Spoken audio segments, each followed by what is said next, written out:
নারায়ণগঞ্জের সোনারগাঁও উপজেলার জামপুর ইউনিয়নের ২ নং ওয়ার্ডের আমবাগ যেন মাদকের অভয়ারণ্য। গোপন সূত্রে জানা যায়, এই গ্রামের মোহাম্মদ আরজু দেওয়ান মাদকের ডিলারশিপ নিয়েছেন। প্রতিদিন সকাল থেকে রাত পর্যন্ত প্রকাশ্যে চলে মাদক কেনার ধুম। জামপুর ইউনিয়ন সহ পার্শ্ববর্তী সাদিপুর, রূপগঞ্জ, ২৫০০ সহ আশেপাশের খুচরা মাদক ব্যবসায়ীরা আরজুর কাছ থেকে মাদক পাইকারি দামে কিনে বিভিন্ন এলাকায় মাদকখোরদের কাছে বিক্রি করে।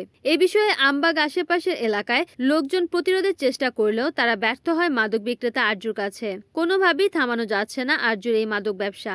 মাদক সেবনের ফলে বিশৃঙ্খলার সৃষ্টি হচ্ছে, শিক্ষিত তরুণ সমাজ মাদক সেবনে ধ্বংস হচ্ছে। এই বিষয়ে তালতলা তদন্ত কেন্দ্রের ইনচার্জ সাইফুল ইসলাম বলেন, এই বিষয়ে আমি জানতাম না, তবে এখন যেহেতু জানতে পেরেছি অবশ্যই তদন্ত সাপেক্ষে ব্যবস্থা গ্রহণ করব।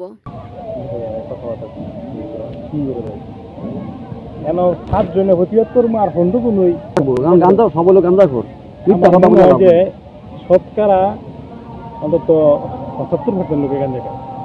আমার মনে হয় গ্রাম করবে সাইকেল লেগা এটা হল কথা পারবেন খাই কিসের জন্য। যদি আজকে তার কাছ থেকে বন্ধ হয়ে যায়, হাতের কাছে না হয় তাহলে এখানে মনে করেন 50% ঘুমে দেবো এমন অত খুশি নিয়ে যায় যে হ্যাঁ এই যে সিরিয়াল দিতে যায়, এদিকটা যায়, এদিকটা যায়, প্রায় সময় দেই তাই নয় ভাই। মানে কেন আমরা দোকানে বসা থাকলে এদিক দাঁড়ায় না, ওই নিচে নিচে দেওয়া অন্তর ই নেই।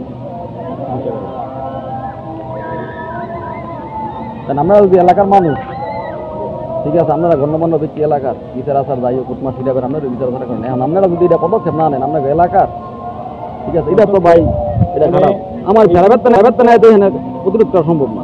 কিন্তু তারপর আমি সেদিনকে সহযোগিতা আমি সেদিনকে ধরছি 200 গ্রাম কালকে ধরছি পরে আমার হাতে পাওয়া ধরছি। ফেরা আমার বুঝতে আছে না, আমি তো চিনবেন মরিতে তারপর সাইডে গেছে ওই রাতিক মাস বাড়ি কোনটা হ্যাঁ মরি হ্যাঁ একটা মরি আছে 20 টাকা বাড়ি। হ্যাঁ ধরছি খাও ধরে পড়েছে। মামা আপনার মামা লাগে না, আল্লাহ ছেড়ে দেন। হ্যাঁ আর দেখছি না কোনো সময়, আর কোনো সময় মামা দেখছেন না। প্রায় 200 গ্রামের মতো নেব আনতে করতে। এখন আবার বললাম আমার এলাকার ওই আমি তোমার কিচ্ছু করতে পারো, তুমি যাও, তুমি গাঁজা খাও, তুমি খাও, না খালে তুমি আমার দরকার ঘুরো না। এইটাই দরকার। এটা যদি আমরা প্রতিবাদ করে আউট করে আসলে করতে পারতাম। কয়েকবার এরকম পুলিশে কিন্তু বিচার ফার্স্টবার ধরছে, এরকম ধরতে ই করছে। হয়তো এটা সম্ভবত কি বুঝতে ছেড়ে দিচ্ছে, অর্থের লেনদেন ছাড়া তো ছাড়ার কথা না। নিউজ করবো মানে আমি এরকম লাগবে 100 টাকা এরকম লাগবে আপনার হাতে নাতে ভাই।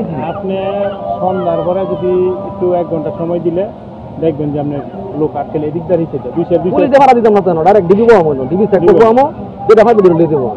এই পাশে এই পাশে দিকে থাকলে আমার মনে হয় যে কারণ যে লোকগুলো যায় প্রায় সময় দেখি আঙ্কাল দলে মিশিয়ে না যায়।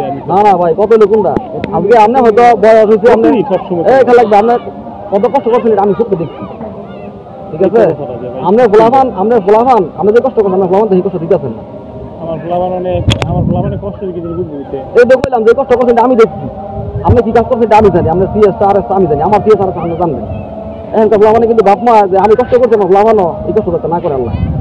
আমরা বলা যায় এই গাঞ্জা মাল যাইতো না, এটা সিপিটা দিতে পারবে না। এটা কি তাহলে 50 টাকা 50 টাকা 50 টাকা ফোলা পাওয়া যায় বা দুই মিলে 100 টাকা একটা ফোলা কিনবো কিনা আমরা জানতেন না। যখন একটা আমরা নিউট্রাল বাইরে দেবো তখন আমরা জানবেন আমরা ফোলা নিশা করো না। এই কারণেই তো এটা আমাদের সমাজ নষ্ট করতে হবে। সমাজ নষ্ট করলে আর কি জানি এই আমগো মতো আমি মনে করি আমরা হ্যাঁ কিছু কষ্টের কারণে, হ্যাঁ সারের কারণে আজকে এরকম কিছু কিন্তু সবাই মিললে যদি এটা প্রতিবাদ করে প্রতিরোধ করে তাহলে কিন্তু জিনিসটা আমরা উঠে থাকে। এটা জানলে এমন একটা গাঞ্জা করে এমন একটা ইয়া কর এলাকাবাসী মিললে হ্যাঁ জানে গেলাম তারা ফিরে দেন দরকার। কাল কাছে আমার কথা কমু মেম্বার আমি সন্ধ্যা বলে কথা কম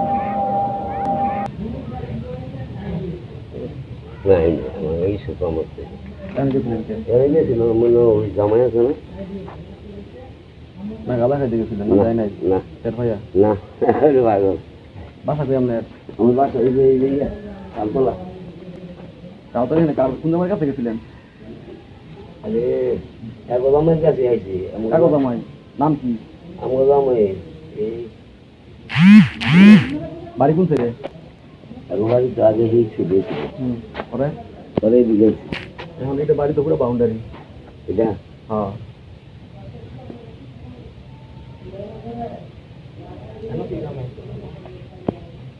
সত্য কথা কইবেন, বাসন আছে, সত্য কথা না কইলে এইটা কইবেন খাইতে আইছি বা হ্যাঁ বেসে খাইতে আইছি। কার কাছে আইছেন? আপনি যে টাকা নাম কার কাছে আইছেন কিছু বুঝলাম না।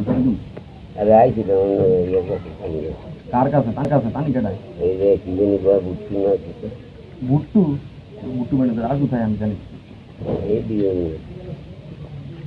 না প্রতিদিন এটা হয় না না প্রতিদিন আমার নাম কি আমার নাম বাসে প্রতিদিন হয় না তোমার নাম মিস হতো কোথাও বুঝছো মিস হতো লাগছে আমি তোমার বয়স তোমার তোমরা বলো না বলে বলা মানে লেগে কান্না তো খান তাই মিস হতো তাইলে মিস হতো আমি তো আর গাঁজা খাই না না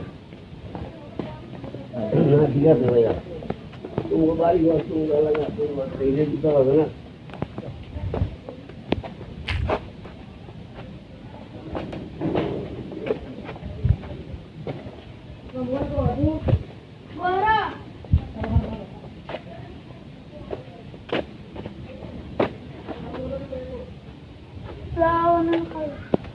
তারা বলে ডাকতো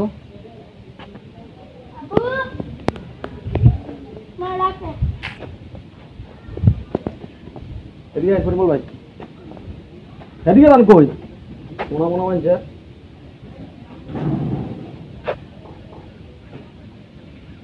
কথা কইতে পারবেন না ডরাইবেন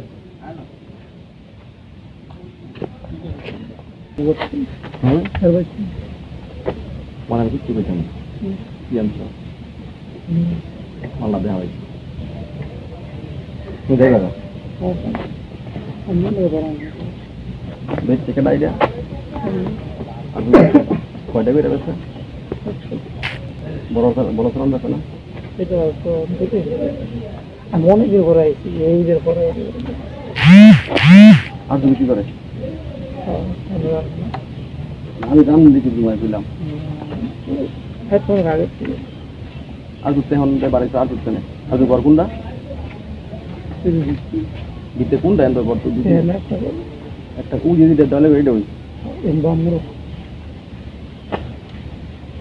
কটা আনছো তুমি কাপটা তো দূরে কও আর যুক্তি তো বললাম এই ওট মাইর কি ওট মানা হ্যাঁ প্রতিদিন তো হ্যাঁ বাসায় দিতে হবে এই টাইমে এই টাইমে বলবো না সব সময় তো কিন্তু রাত্রে পাতেন আমি আসতেছি অনেকদিন ধরে আচ্ছা যাও যাও জামাই আছে না রিপোর্ট করেছেন খন্দকার সোহাগ, NN টিভি, নারায়ণগঞ্জ।